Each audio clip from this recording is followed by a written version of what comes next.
This is a simple and effective way to decorate a corner. Joint using a contrasting wooden inlay. The goal isn't complexity, it's clarity.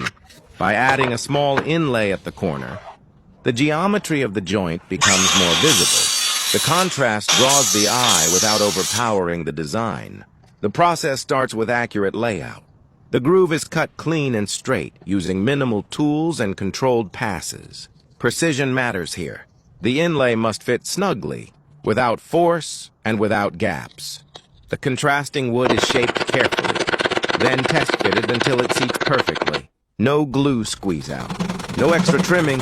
Once installed, the corner feels intentional. Stronger visually, more refined. This detail doesn't complicate the construction. It enhances what's already there. Quiet accent that highlights craftsmanship rather than height. Sometimes the smallest detail makes the biggest difference.